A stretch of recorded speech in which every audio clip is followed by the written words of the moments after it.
खबरें लेकर हाजिर हूँ मैं अशोक कुमार अंज।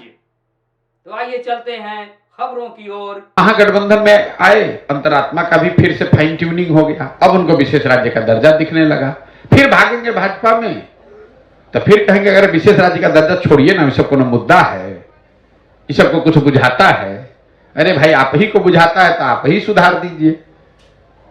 जिस आदमी को कुछ नहीं बुझाता है उसको पूरी दुनिया मूर्ख दिखती है। तो नीतीश कुमार को सब मूर्ख दिखता है, इसलिए कि उनको अपनी समझ नहीं रही है। नीतीश कुमार का उम्र हो गया, 75 साल से ज्यादा उनकी उम्र हो गई, सामाजिक राजनीतिक तौर से घिर गए।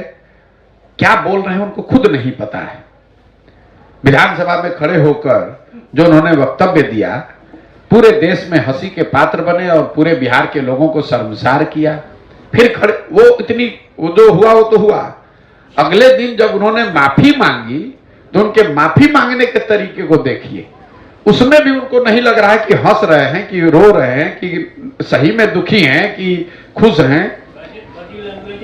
बोलना कुछ चाहते हैं, बोल कुछ और जाते हैं, करना और चाहते हैं, कर कुछ और जाते हैं। वो दिमाग, इसीलिए लोग कह रहे हैं भैया दिमाग स्थिर नहीं है, वो घबराहट है। जब आप अकेले पड़ जाते हैं तो आपको इस तरह की घबराहट होने लगती है, जमीन खिसक गया है। आप अपने बच्चे का नामांकन किसी कॉलेज में पढ़ाई के लिए नहीं करते हैं, डिग्री के लिए करते हैं कि बीए का डिग्री मिल जाए, एमए का डिग्री मिल जाए।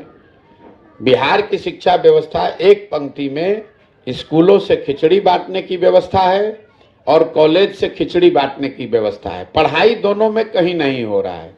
स्वाभाविक तौर पर जब यहाँ बच्चे पढ़ेंगे ही नहीं तो वो डॉक्टर, इंजीनियर, कलेक्टर तो बन नहीं सकते हैं, उनको मजदूर ही बनना पड़ेगा। इसीलिए बिहार में आपको दिखता है कि जो ज़्यादातर लोग तो पढ़े लिखे नहीं हैं, स्कूल में कुछ क्लास पढ़ा और जाकर मजदूरी कर रहा है। लेकिन जिनके पास डिग्री है उनके पास भी पढ़ने का कोई, उनके पास भी नौकरी रोजगार नहीं है, क्योंकि उन्होंने शिक्षा नहीं हासिल की, उन्होंने डिग्री हासिल की है। बिहार में समता मूलक शिक्षा नीति बनाने के नाम पर जो व्यवस्था बनाई गई है, इसमें हर गांव में स्कूल के नाम पर भवन बना दिए गए, लेकिन जहां विद्यालय का भवन है वहां पढ़ाने वाला शिक्षक ही नहीं है। जहां शिक्षक पढ़ाने वाला है वहां विद्यालय का भवन नहीं है। जहां दोनों है वहां बच्चे नहीं हैं, और जहां तीनों है वहां पढ़ाई नहीं है। तो जब तक बिहार में इस व्यवस्था से बाहर निकलकर एक नई शिक्षा प्रणाली नहीं बनाई जाएगी, लोगों को ये नहीं समझाया जाएगा कि आपका जीवन तभी सुधरेगा जब आपके बच्चे पढ़ेंगे।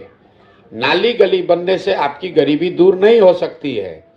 5 किलो अनाज लेने से आपका भविष्य नहीं सुधर सकता है। आपका भविष्य तब सुधरेगा जब आपके बच्चे पढ़ेंगे। जब कोई पढ़ेगा, उसको नौकरी मिलेगा, तभी उसके परिवार का भला होगा।